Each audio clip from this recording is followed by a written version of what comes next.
Thomas Green here with Ethical Marketing Service. On the podcast today, we have Lilian Sue. Lilian, welcome. Hi, Thomas. Thanks for having me.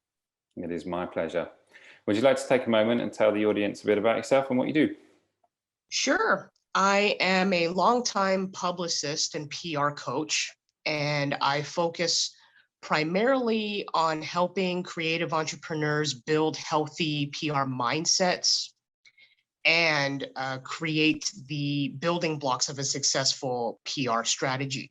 How I do this is through my comprehensive product suite. So I offer PR coaching sessions, individual sessions, as well as a full-on program where I work with creative entrepreneurs, helping them bust through mindset blocks, answer burning PR questions, and just give them the resources that they need to sort of move forward. I also do this through my new PR course, which I created as a hybrid PR course that leads them through step-by-step every aspect of building a PR campaign, everything from brainstorming story ideas and building a media kit to actually learning how to get comfortable with interviews and also learning how to repurpose their press coverage to gain more engagement with audiences. And I call it a hybrid PR course because I also offer coaching sessions within the PR course for certain sections of the course, and they can always book one with me whenever they get stuck or they're having mindset issues, things like that. And then lastly, I also offer clients campaign services where I'm more hands-on and I work with them to build comprehensive campaigns and with their input in order to launch successful strategies for all their different projects. So you mentioned that at least you were in PR in relation to doing it as a service. Are you only coaching now, or do you do PR as well for, like, on behalf of companies, for example? I also do the campaigns as well, but primarily because a lot of my clientele are creative entrepreneurs, solopreneurs. I tend to focus a lot on the coaching and the course side, primarily because for my clientele, that's a little bit more affordable for them. But I do campaign services as well for clients that feel like they don't have a lot of time or would rather have a publicist be a little bit more hands-on. So if you're covering stuff like mindset in relation to PR, I would imagine that probably means that there's some sticking points or maybe some preconceptions that people have regarding the topic. Do you mind going into what those might be? Sure, yeah. There's a lot of myths and misconceptions about PR that people come in with. Things like they come to me with no experience, no foundation, and say that they want to be featured on The Tonight Show or on Oprah because they believe they have this misconception that bigger is always better, larger audiences means more sales. And I have to tell them that actually, having a larger audience doesn't always mean that that audience is going to be the right audience.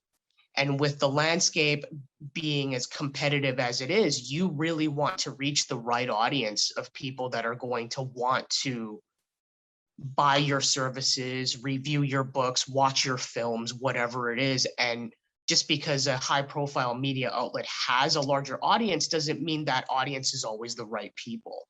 The other part of it is that quite a few prospective clients that have had previous experience with PR will come to me and say that in the middle, they have waning motivations because it does take time to build the building blocks of a PR campaign. You have to move to build a media kit, your story ideas, your story pitches before you actually even get to sending out any of those emails. So sometimes they'll come to me and say things like, you know, I'm losing motivation in the middle. How do I deal with that? Can I skip steps to make it go faster because I'm losing that motivation? And I have to say to them, no, that's not how it works. You only ever see success with a campaign like this depending on the amount of work you choose to put into it. So if you skip steps, what could end up happening is someone may ask you for a media kit and you don't have one because you've skipped that, right? So it's really important in order to combat things like that, feelings of being overwhelmed, feelings of waning motivation, even difficulties with things like I've had other creative entrepreneurs come to me and say that they've done interviews, but nothing's come of it. And I said, the key there is to make sure that you have consistency when you're actually getting the piece out there. Because if you're not sharing it, the media outlet's not sharing it, then it's like you didn't do it at all because no one knows it happened, right? So I always tell them that the key to battling these things is always to remember, A, what are your goals for this campaign? What do you want to do with this project, ideally? And that's short-term goals and long-term goals. And at the same time, take it step by step, just because there's so many different options out there. You can pitch podcasts, you can pitch print publications, magazines. That doesn't mean that you have to start off big right away. And it also doesn't mean that you feel restricted or confined. Pick a direction, start there, and once you get comfortable, you can expand, right? I think the reason why so many entrepreneurs come to me and they end up feeling overwhelmed is because they feel like it's a huge undertaking and they don't know where to start. And my philosophy when I counsel them with this has always been start small, building incremental steps when you're building a campaign, but also have an idea of what are your goals, what do you want to achieve, when do you want to achieve them, and then take the little steps that you need to move towards that. Because the other thing is that unlike advertising or other forms of marketing where it's sort of dependent on how much money you put into it, I tell them that PR is flexible in the sense that it's really up to you on how much time you want to take with it. And it's the kind of thing that you can start building even before your book is finished, your film is finished, your new product is ready for launch.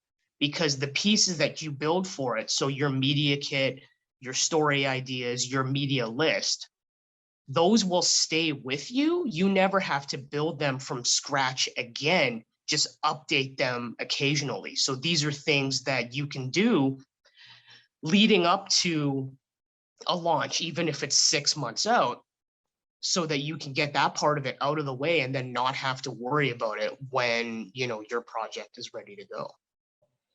So just to come back to the goals for a second, presumably that helps with perseverance, because if you can see that you're, meeting micro goals on the path to the macro goal, that will help. But what does a typical goal look like? If you could generalize it so that people are aware of what that could or should be. Typical goal could be anything from, I want to book a certain conference in order to talk about this product or this project in 3 months. Or I want to have this amount of sales in a year, right? So then that is your overall goals. You break it down into, okay, in order to reach that, what should I be doing within PR? Well, then it's a matter of how do you want to diversify your avenues to reach those goals? Because there are a lot of different ways you could do that. Usually when I talk to clients about this, I always encourage them to diversify their campaigns. So they're not just relying on podcast interviews. They're not just relying on blog reviews. You're also looking at, how can I build my reputation in order to get accepted when I apply for this conference? So I encourage them to do things like, what about thought leadership?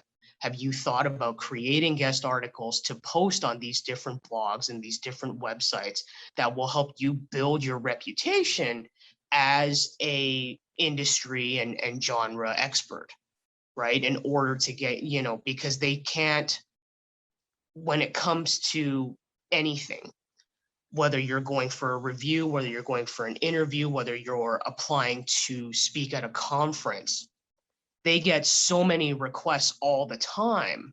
What's going to make you stand out is how you choose to position yourself.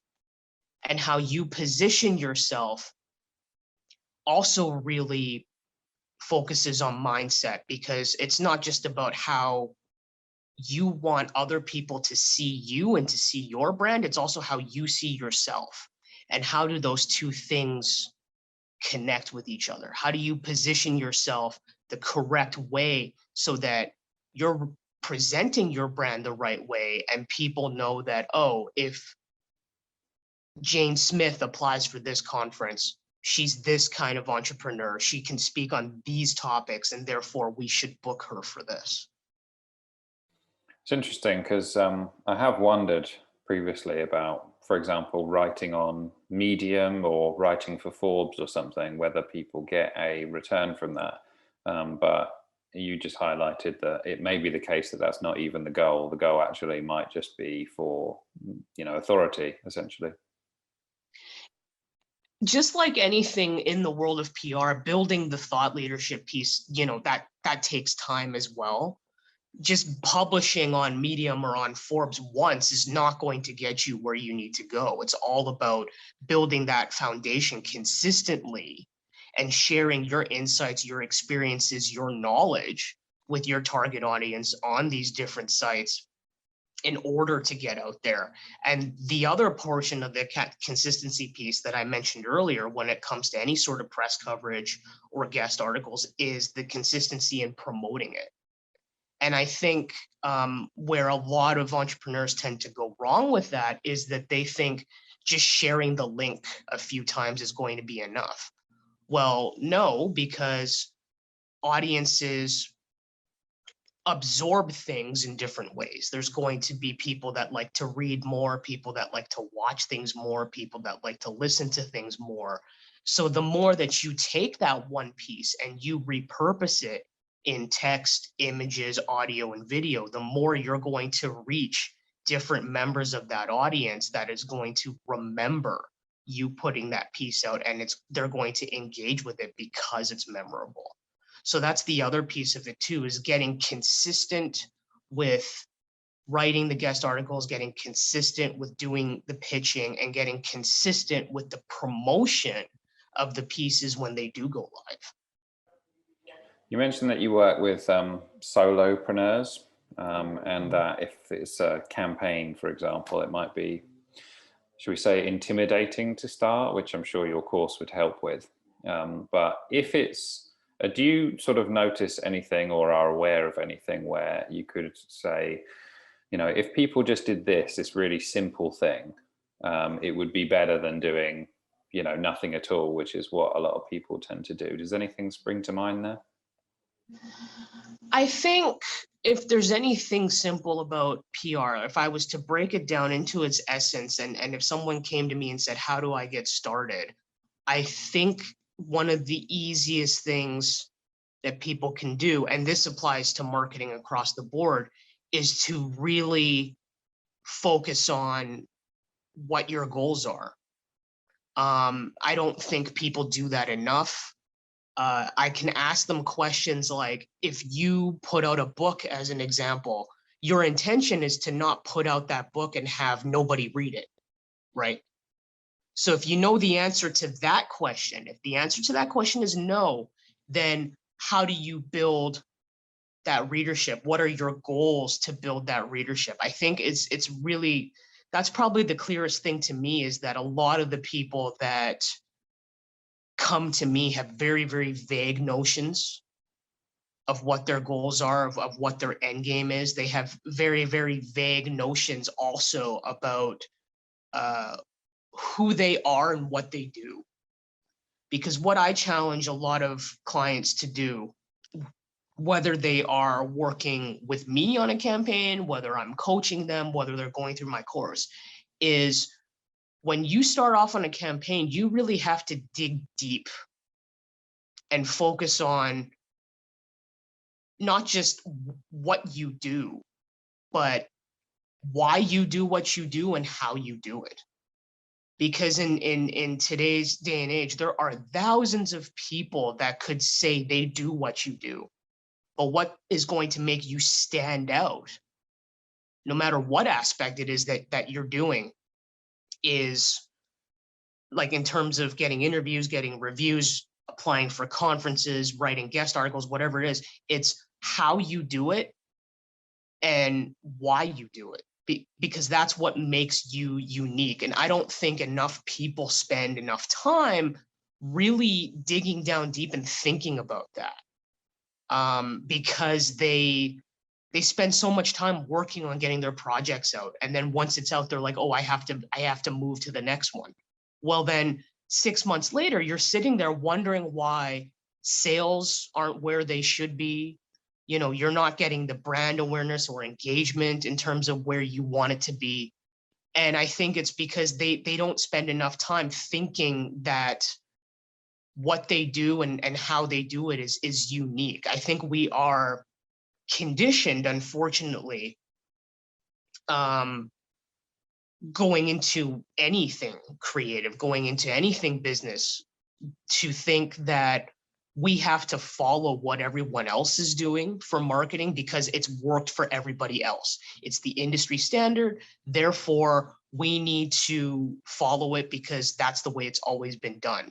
And they don't spend enough time thinking about what is it that I do that makes it unique? What is it about my process that people are going to want to learn about in a thought leadership piece? What sort of knowledge can I pass on to people? And when you don't focus on that and you don't focus on your goals, you end up spending a lot of time and energy on marketing, on advertising, even on PR, not possibly getting the results that you want because you're not really digging down into who you are, why you do what you do. So when people, the media, they receive a pitch or they receive a request from you or something, to them, it just looks generic. It just looks like anything else that, you know, hundreds of other people before you have sent them. And that's not what you want. I find that if there's two common threads that the people that come to me always have, it's that they have vague notions of what their goals are, and they're not entirely comfortable exploring why they do what they do and how they do it, because it forces them to get introspective and it forces them to dig deep into these pieces that they can then share with the media, with the general public, and with the industry. You mentioned the book. So if someone had a book and what their goals might be, if you had a book right now and you just finished it and it was promotion time, what would your goals be and how would you go about doing that? I would really want to diversify both my engagement and my distribution strategy. So for me professionally, I would be looking at how to diversify distribution. So areas like, I'm not just going to sell on Amazon, I'm going to branch out and get into indie bookstores. Okay, to do that, focus on that area. What do I need to do? What do these bookstores need to know about me, about my book, about my sales, in order to make it enticing for them to not only carry my book, but give me an opportunity to do live author signings. So that's one area of distribution. An area of PR. Okay, I want to get interviews. What's the most logical way to go about doing that when the areas I could pitch to are so vast? Let's say it's a horror novel.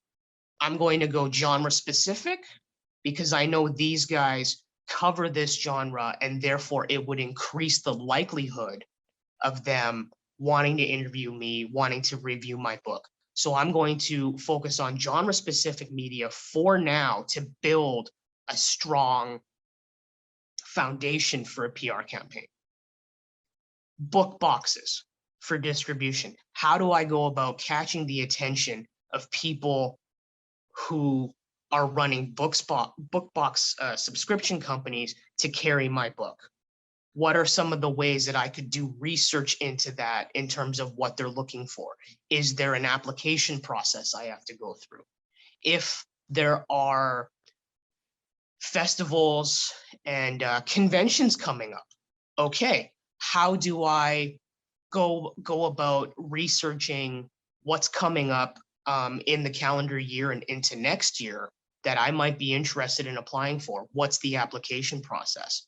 So it's really about the two different streams, distribution and PR promotion, and melding those together, because there are opportunities with some of the distribution, because of course you're going to be selling those books in the bookstores and at the festivals and conventions, to also have a PR component to them. A lot of those will do interviews, a lot of those will do reviews. How do I capitalize on that? But it's all, like, for me, I would start off with picking a direction to go so that I could build on it incrementally and not feel overwhelmed with all these different options, all these different choices, and generally feeling disorganized on where it is that I want to go. Because when you have a plan, even a two-pronged plan of distribution and public relations, it's much easier to kind of break it down into, okay, from there, where do I want to focus on for, say, the next month? This is all I'm going to be focusing on. And then once you hopefully get a foothold in there, what's next? And I think that a lot of people just lack that foresight into planning because they feel like it's so overwhelming, because there is so much choice and they just don't always necessarily know where to turn for help or personalized support. Because while there are a lot of courses out there that can teach you different aspects, they often feel like they aren't getting their questions answered. They're not getting solutions that are tailored to their unique project, to their unique situation, which is why that's another reason why I went into coaching, because it was a way for me to really drill down specifically into what a particular client's needs are compared to another client, even if they happen to be in the same industry. You find that rewarding, the coaching? It's been great to be able to get on calls with my clients and to help them bust past mindset blocks, help them brainstorm in particular, because usually what happens is when I get on a coaching call with someone, they're stuck. They're stuck when it comes to ideas. They're stuck with how to move forward. And I love being able to just sit there and say to them, okay, I hear you. Based on what that you've told me, this is where I think you're at, and this is what I would suggest to get out of it. And they always are so appreciative because I've helped them get the ball rolling again. I've helped them get unstuck. I've given them ideas and resources to move forward, which is also a part of my coaching. And they know that they can always come to me if they have specific questions, if they want to brainstorm again on further ideas, or even help build out a strategy based on what's best for their business. Have you got a favorite example that you like to share at all? Sure, yeah. There's a podcaster that was a coaching client of mine. She actually signed up for my 8-week comprehensive coaching program. And every single week, we would hop on a weekly coaching call. And what her goal was at the time was that she wanted to expand her podcasting business. And instead of focusing on where the wind was blowing at the time and helping, like actually building podcasts for other people. She wanted to teach people how to build their own podcast. And she had already had a foundation of running workshops and things for that, but she wasn't really sure how to get the word out about a full-on podcast coaching program. So I started working with her and I said, okay, first off, because this is personal, you're going to be working with people in groups. What they're going to buy into with this program is you, your experience, your knowledge, your personality. So for the first couple sessions, all we did was focus on who are you? Why are you a podcaster?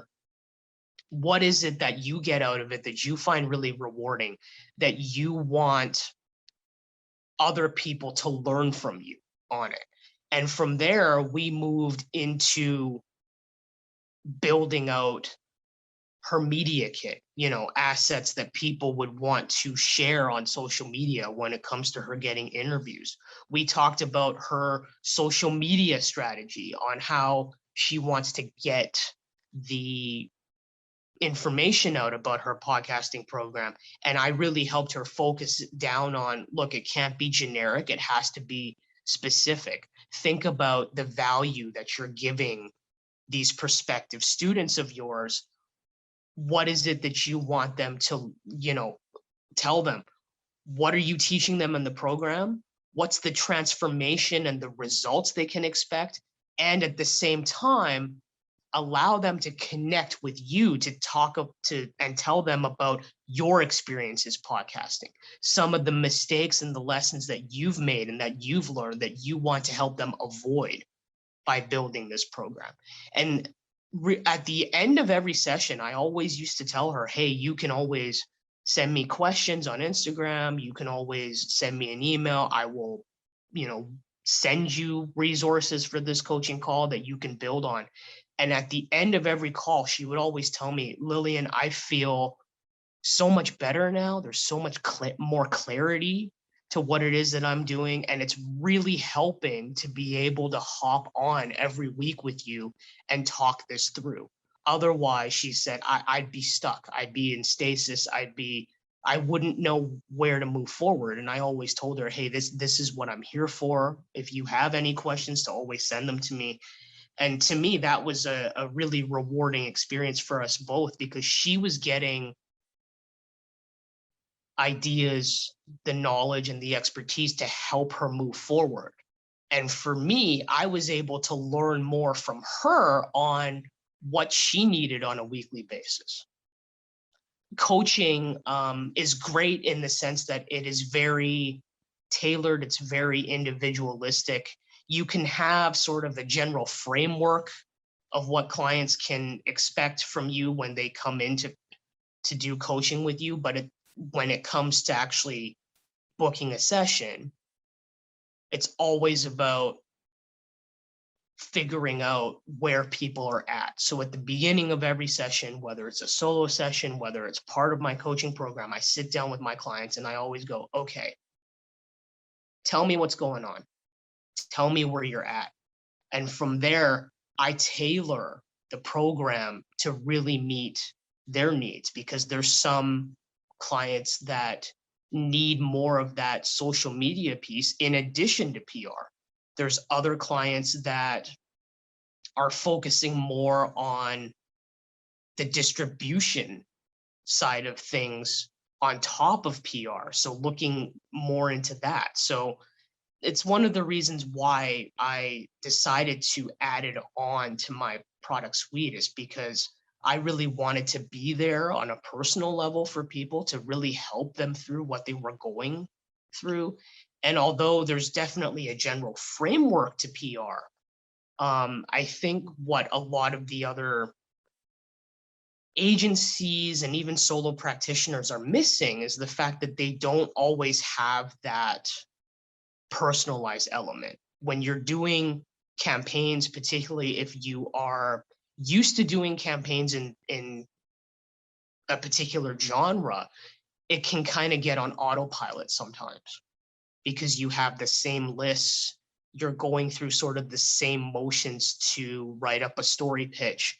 But with coaching, it really pushes me out of my comfort zone and kind of forces me to really work with people on what's actually going to work for you versus what's actually going to work for someone else. You mentioned the podcast example. Given that it's a moderately new media, have you got any thoughts on podcasting and how it relates to what you do? I think it's a great way to help people get the word out about what it is that they do and, you know, events that they have going on, in part because it's a much lower barrier than a lot of other media outlets.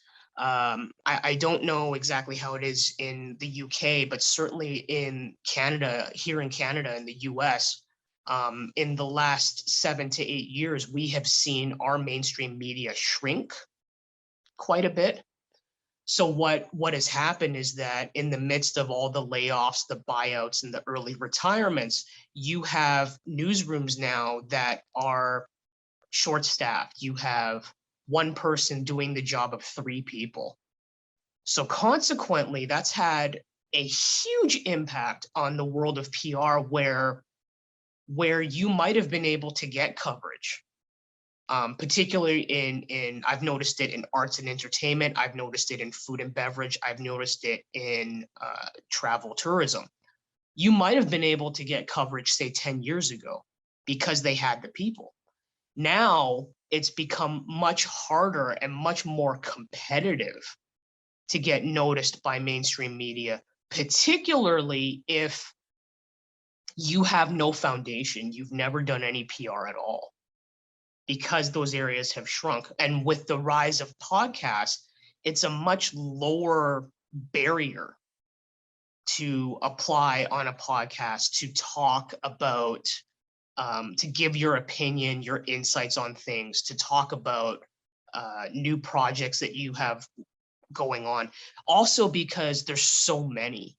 There's thousands of podcasts all over the world focusing on several different subjects that pretty much anyone can apply to be featured on. Certainly with the higher profile the podcast, or the more episodes a podcast gets under its belt, both the person who's applying to be a guest and the podcaster similarly have to develop frameworks in order to discover if they're a good fit, right? That's why you have the application forms. That's why guests have to send in tailored emails about what their experience is like. But for people that are just starting out podcasting, you could pretty much create a podcast about anything and have your friends on to give their opinions and everything. And certainly there's a lot of podcasts out there that do that exclusively, even when it comes to personal interests like true crime or whatever else. And that, I think, for me, when I encourage clients to start thinking about building a strategy, that's often where I steer them to look first, is podcasts, because there are a lot of smaller ones that are willing to have people who are just starting out on there. And the more of those that you do, the more you can get comfortable with doing interviews, the more you can get comfortable with booking interviews. And it gives you more experience to continue to move on to more of the higher profile ones. I really think that it's been a boon, at least for my industry, to have them, because we have another avenue that is much more accessible now than your mainstream media of print, radio, and television these days, that can allow people to also gain international reach, where it was much harder to do, even 15 years ago. You were really depending on, okay, if I'm a filmmaker from the US going into the UK, I have to have a reason to pitch The Guardian. Well, now, if you had a film, you could pitch a horror podcast that just happens to be UK based that would review your film and interview you. Whereas, 15 years ago, you couldn't do that. So I really do feel like it in general, it's very much been a boon for my industry and certainly for my clients that are looking at building PR strategies. Also speaks to your point about thinking about what niche, and the bigger is not always better. If you can pick a particular area, podcasts, like you say, can specialize in that particular area, which is bound to be beneficial, I guess. Mm-hmm.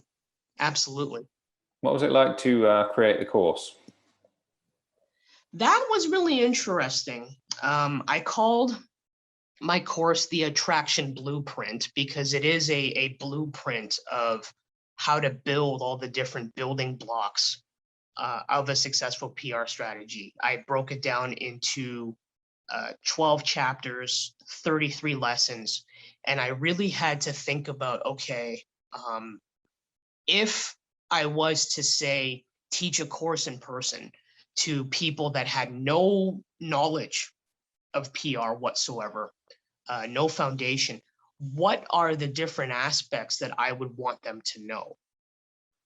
So I really had to go back and start off by building a framework. And I started off by building a framework by even, just educating people on what PR actually is, number one, for the first chapter of the course or first lesson of the course. And then number two, asking them some pretty pointed questions about whether or not they were ready for PR. Because if they weren't ready for PR, then there was no point in taking the rest of the course. But in order for them to figure that out, I actually had a lesson where I walked them through it. And in building the course, I also had to look at what sort of formats would speak to most people. I did a lot of market research. I put out a survey for my newsletter subscribers and just asked them, what's your learning style? What appeals to you the most? And based on that research, ended up, building a course with video slideshows, with templates, with industry examples, and pairing that with the personalized coaching to really give them not just an in-depth look on how to build each part of a PR strategy, everything from brainstorming their story ideas to building a media kit to building a media contact database, but also giving them industry examples so they could have an idea of, okay, if I'm going to get creative with this, what's working for other people in my industry. Really sort of giving them the step-by-step guidelines, instructions on how to build each one of those pieces, and then giving them the option to actually come to me for guidance if they got stuck on brainstorming their brand stories. Because that's a question that I've gotten from a lot of clients who are like, if I'm talking about who I am and what inspired me to create this project, how far back do I go? Right? How much information do I put into this? What do I leave out of it? And I always tell them, there's always inspiration for why you choose to do something. So that's where you should focus on it, right? There's no need for them to know your entire work history if you were like you worked a 9 to 5 for 15 years before becoming an entrepreneur until you made that leap. Like what was that situation surrounding you making that leap? Like they don't need to know about the 10 years beforehand. But I always tell them that when they're building this, when they're brainstorming this, they're brainstorming their brand stories, they're brainstorming their project stories, working on their media kits. Having more is always better than not having enough, because it's much easier to take out certain pieces, and leave them for other campaigns than it is to add if you don't have enough, because then you're adding pressure on yourself. You are feeling like, you're in the middle of a campaign and you just have to go back and fiddle around with things, which takes more time. So that's why I always encourage them throughout the course too, that this is self-paced, that you can take your time to build out all of these different pieces because you have time. There's no deadline on building a PR campaign unless you put one on. So if you have a new product that's releasing in 6 months and you want to have interviews and reviews and media coverage when it comes out, then you're building the campaign on a 6-month timeline. But that's a timeline that you choose to impose. There's no timeline that the industry or that a publicist you work with is going to impose on you with that. You mentioned in the course, it does say about, whether it's right for you. Is there a typical person or particular business who it's best suited to? This really goes back to the mindset piece, Thomas, because the best people and who are ready for PR, and this is what I actually told a prospective client I was on a discovery call with, because he actually asked me point blank, what are you looking for? And I said, in a client. And he said, yes. And I said, okay. Regardless of if somebody signs up to take my course, they sign up to do coaching with me, or they sign up to do a campaign with me, what I want out of a great client who's going to get the most out of this, who's going to get the most out of the course, out of coaching, or out of working with me in a campaign, is somebody who's going to have a pretty clear definition of what their goals are, number one. There could be some leeway there, but they have a pretty good idea of what they want. They just need help getting there and need help building the steps to getting there. But at the same time, they are also willing to be hands-on. They're willing to give me their input. They're willing to try out different things, even if they know there's no guarantee. Because that's the other thing that I really stress with PR, is that in my line of work, there are no guarantees of results. However, when you do get results, there's also no guarantee of where they may come from. So getting the person that walks into work with me has to get rid of those misconceptions of like, oh, I absolutely need to be on the BBC, when you have no experience and no foundation, and you don't even have a proper pitch ready. Your positioning is not ready to go. So they need to get rid of that. The person that will get the most out of it is the person that, wants to explore how to position themselves and their projects the right way, and who is willing to try different things and to learn from it, and to understand that there is no one path to get to that result when it comes to PR, that the most rewarding path you could take is one that you choose to diversify with all these different areas. And I've certainly met my fair share of amazing entrepreneurs who really have their finger on the pulse that, this is what I want to do. And I'm curious about exploring all of these other ideas, and I'm willing to try those out. My problem is I need help getting there. Like, I'm not sure where to look, or I'm not sure how to get started, but I'm also willing to be hands-on and give my input where it's needed, because I always tell them as well that even if I'm doing a campaign for you, ultimately it is your name, your brand, and your reputation that's on the line. And this campaign is only going to be successful depending on how much work we both put into it. So I can't move forward if you're not willing to work with me here. So it's really crucial that, the people that get into this, it really is about mindset and about being ready for it. Does anyone come to you and say, like, make me famous? Oh, sure. It's happened. Thomas, I've been in this business almost 10 years now, and that has happened a lot. You know, there's a lot of people that have said, hey, I've got no experience with this. I've never been on camera. I've never done an interview, but I would love it if you could get, have me do the talk show circuit in the US. And I have to sit them down and go, look, PR is not a miracle worker. And you're also stepping into an arena that's really competitive. Anybody who ends up on these high profile media outlets ends up there because they've already spent years building a foundation. It is very, very rare for you to get a Hail Mary pass to go viral with whatever it is that you're doing and then end up on high profile media outlets because of that. Doesn't mean it can't happen, but in PR, we don't bank on that happening because it is so rare.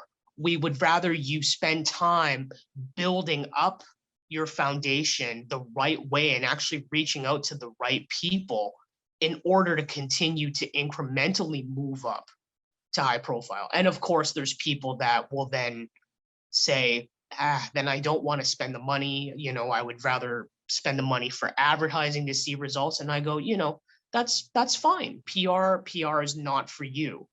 But a huge part of what I do with my content, with my social media, all of that stuff is all about educating people.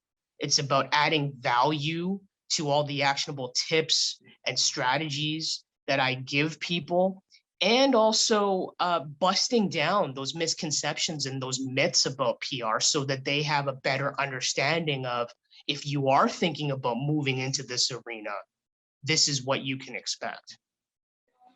Well, I realize after our conversation that the tables have turned a little bit, because now I'm going to ask you about your goals. It's me asking you rather than the other way around. So what are your goals? I would love to have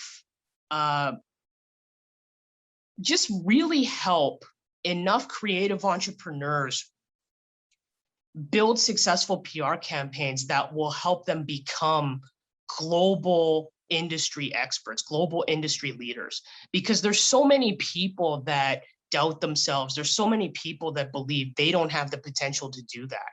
I want to be able to reach out to them and say, hey, you do have the potential.